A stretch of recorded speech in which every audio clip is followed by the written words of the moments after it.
So the last few lives have been interrupted with some technical difficulties. Um, so here we are once again, back in the mix. There's this cool thing, just kind of playing with some more of the live features. It looks like you can add a Q&A. Here you go.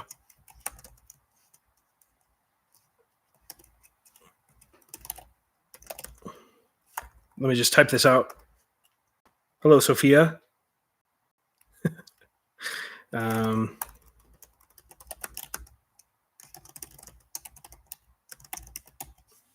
Hi, Jennifer.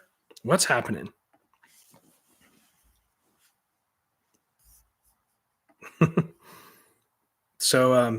Anyway, as was being spoken of before, we've had a few technical issues with the lives, and I think it's ironed out at this point. Had to do a little testing. Apparently a driver issue or something like that with the camera. So looks like we're good. So let's continue the experiment, shall we? Have a little bit of time before the next session that's coming up, and just wanted to answer some questions or hang out or whatever. Ryan says, I hope the third time will be a charm. Yeah, I know there's this major piece of, oh no, what did we lose in the last live? But nothing is lost. we just keep going. We really can't accumulate any of this anyway. And there's something beautiful about video, and it's kind of a double-edged sword. We can also kind of want to accumulate too many of these experiences. So anyway, let's see. I'll just pull a card to start off. How's that? This one says, can you find the boundary between here and there? Playing with boundaries is actually a pretty crucial aspect of this. Even with sensation, is there a boundary? I think what we find oftentimes, we get still enough, we start playing with a boundary, and we're really not able to locate it.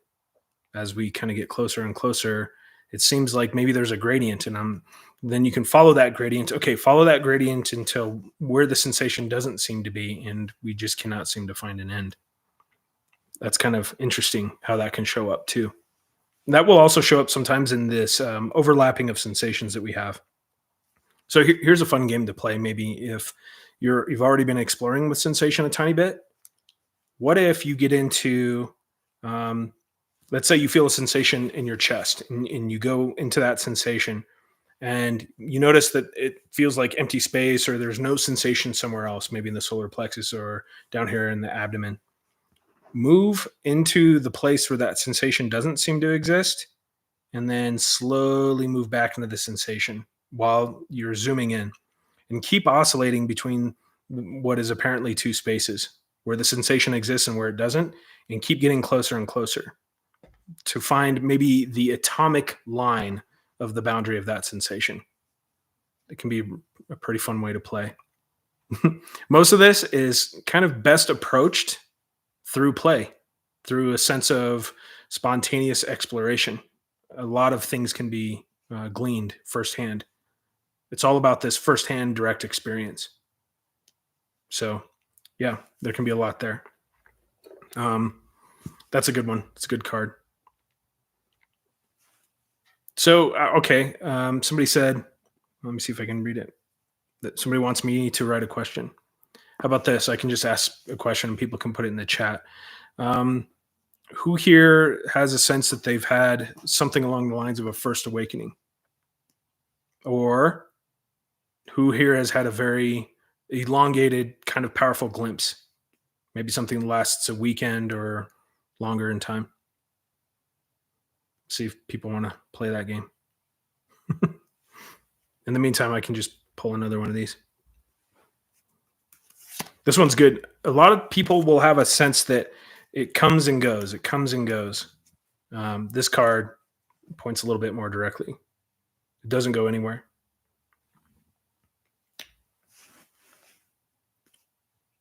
Whatever is ever here is always here. And maybe it takes some different form or has a different expression, yet it doesn't seem to go anywhere. So if we ever feel like we're losing something, it's likely that there's an obscuration taking place in thought, you know?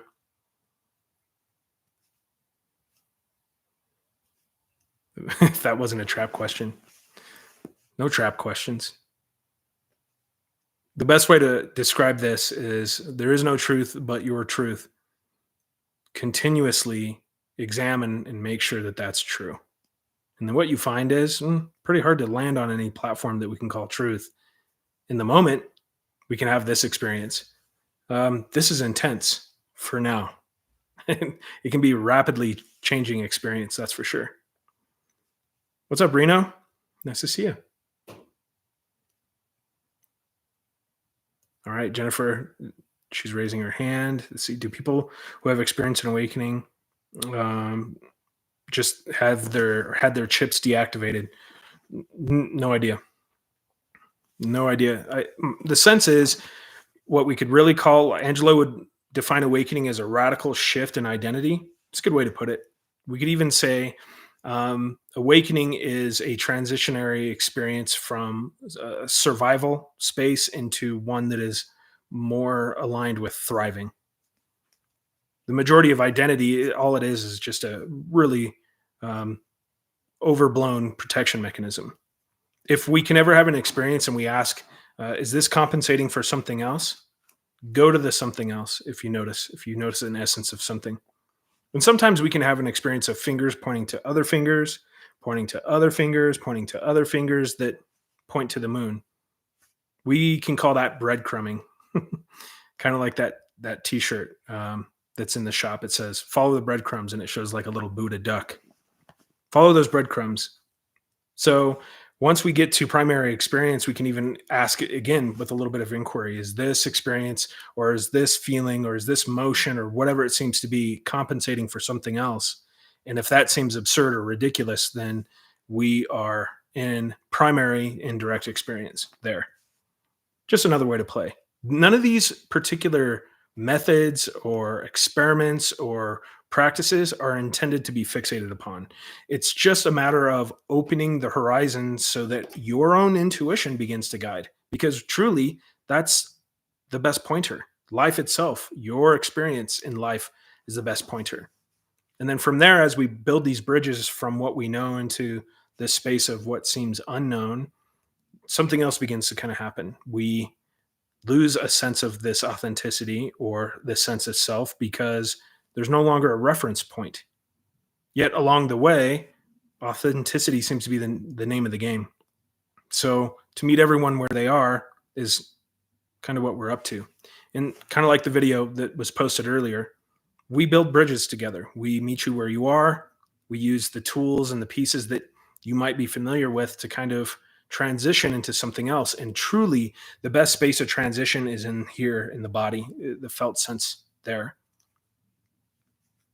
The thought space does not like to have a vacancy. It'll struggle.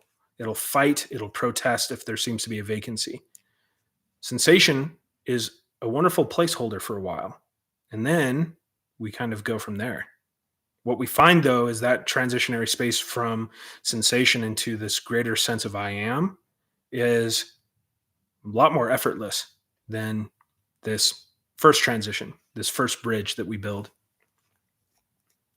Let's see.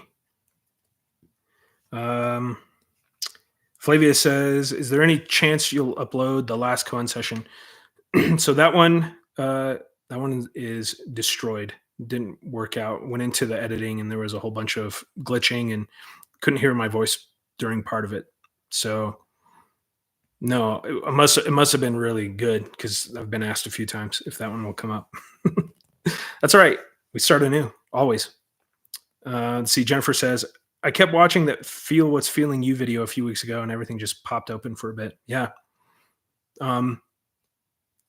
Really, it's funny, here's a realization that arose. So it seems like this mechanism, the manager, actually gets to a point that all it really wants is a break. It wants a pause. And imagines that the only way to do so is to create an entire landscape of certainty, because there's nothing to protect if everything is certain, if everything is predictable.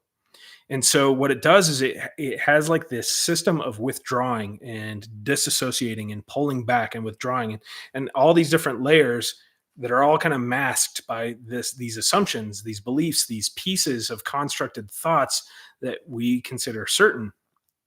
It just doesn't know that through full and entire engagement in whatever experience seems to be arising, that's where the break takes place. So in some strange way, we are strengthening and conditioning the ego itself as well, but in a way that doesn't make it more overbearing. Instead, it makes it less likely to protest just by allowing ourselves to feel. Pretty interesting. Pretty interesting that it actually wants to take a break. It wants to move to a state of stillness. And you'll notice that. You'll notice those like moments where you watch Netflix or you play video games or do whatever you do to kind of check out sometimes, that it just wants a break. It just wants not to manage. That's kind of working in our favor here. We can use that energy as an ally, but we just have to turn toward experience so that we're completely engrossed in what's occurring versus this constant sense of withdrawal. It says, I lost my shit at my hubby and can't explain how I'm feeling other than a very small sense of it being okay. Yeah, sometimes the communication within this can be really challenging. I would, if you're going to engage in any of that, just keep it really simple. Come from the heart space. I love you. Everything's okay. I feel a little bit more prone to reaction. I'm sorry. Apology can be a really powerful place to step into a sense of shame if it's there or lacking as well. But yeah, it's all going to be okay. Reno says the problem, or maybe the paradox of seeking this, seems to fuel itself, but trying to stop feels like trying to constantly trick oneself. There feels like a middle way which stops itself. Okay, so here's the thing. The seeking muscle is essentially anything other than this, or let me fill this void of experience. Let me fill this void of feeling like something's not complete with something external. Then we start to experience some of the leanings that feel more internal. This is another benefit of stepping into the sensational space, because we start to have an experience of I don't like this, or I do like this, or whatever. That can be actually really palpable. Here, in some ways, what we're doing is we're utilizing aspects of identity to help build the bridge. In other words, sometimes regular engagement, which can feel a lot like habit forming or pattern creating, can be really useful to displace other mechanisms at play, as mentioned in the video earlier today. So we're basically essentially creating a habit or a pattern of feeling, which is not something that we can actually habitually create. We're feeling anyway. So along the lines of, let me just reread that real quick. There's a little bit of tricking that can seem to come into place, but it's only because the identity itself, it's not really like an entity. It's closer to a mechanism and a machine that has so many different experiences that it basically has an answer for every possible scenario. Like a cog clicks into place when I'm confronted by a stranger. A cog clicks into place when I'm confronted by a loved one, et cetera, et cetera, et cetera. So what we're actually not doing is we're not really tricking it. We're starting to basically experience life in a way that's outside of what is predictable. And by doing so, sometimes the machine just malfunctions and it stops working so hard. And that leaves us with just this pervasive sense of this absolute presence. Something profoundly direct. But if there's something managing and saying, well, I have to trick myself or something like that, it's not quite that way. Although there are some pieces here that, because it's a machine, we can have other bits and pieces kind of inserted into that experience that will basically, it won't have an answer for. That's part of what we want here, to live outside of what we know, to step into the unknown, and then there's not an automatic answer. And here's what you find. A lot of couples love to travel together because in the midst of that experience, especially in a country that maybe you don't speak the same language, there's like an aliveness and a direct experience. It's like eyes open really widely, and that can also lead to a lot of bonding between people. That newness, that stepping into the unknown, we're kind of almost forced into an absolute listening state. We're doing that a little bit too on the path to awakening sometimes. But as I mentioned before, there's no really one particular method. Ultimately, it seems like going with what's most organic and our truest nature, we already have the answers. It just starts to come up for us. We listen, and it just starts to arise on its own. After a while, months, that first shift gets pretty standard experience. Yeah, so the whole the mundane aspect of awakening means likely that there's a subtle overlay of this knowing something. I've even had people talk about feeling bored. If we get to a space of boredom, it's a very strong indication that we're withdrawing from an experience, that we're just not completely engaged. To feel the essence of what like seems to pull us into engagement, we kind of have our finger on the pulse of that perpetually. So it's about staying engaged. And this can happen after awakening because part of us will decide, oh, I'm done. And when that happens, that's when we kind of get slapped upside the face. Like we get that Zen slap by life. It happens this way. It's okay. Let's see. Gus, what's up, Gus? Agree that Feel What's Feeling You video is beautifully powerful. So much. Thank you so much. Yeah. That was interesting because I haven't really watched it again, and I've gotten a lot of decent feedback on that. Very much in the moment, those things just kind of came out. So if that doesn't demonstrate anything, then I'm not sure what could. We all have that. We all have that ability to just tap in to the thing that can't be known, that we can't strategize around, that we cannot prepare for. Please continue to engage in that way. Let intuition point the direction. Breadcrumbs everywhere, truly. We can even create this metaphor. This was, a long time ago, this came up, but imagine you're overlooking this entire beautiful valley, this entire forest. And at one point, that's what life was like. We just had a sense of the whole picture. And then for some reason, as the human condition seems to be, we took a little trip into that forest, and it's filled with all this bramble and trees, and we've walked around for quite some time. The best part is we've left breadcrumbs along the whole way, our own breadcrumbs the entire time. And so maybe we're pretty close to coming back out of that forest, but we really can't see our way out. Just open yourself up and take a breath and look around, and oh, look, a breadcrumb. And sometimes when we pick them up, they're hard and they're stale and they want to cut the gums like Captain Crunch when you take a bite. That's how they go. Other times though, they're nice and soft and delicious. Just keep following them because you know better than anyone. You're the only one that could. No pointing could do anything other than resonate with something that's already present. All right, let's see. There's something about that one in particular. Video. Is this all about perpetually seeing that nothing is what it seems to be?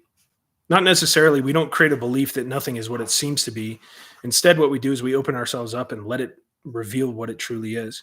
That's closer to that. And I think what we find is it's not predictable.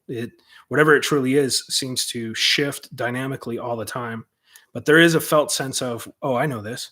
Strangely, we recognize it instantly, not here, but in a felt sense, we know it immediately without it ever being exactly the same.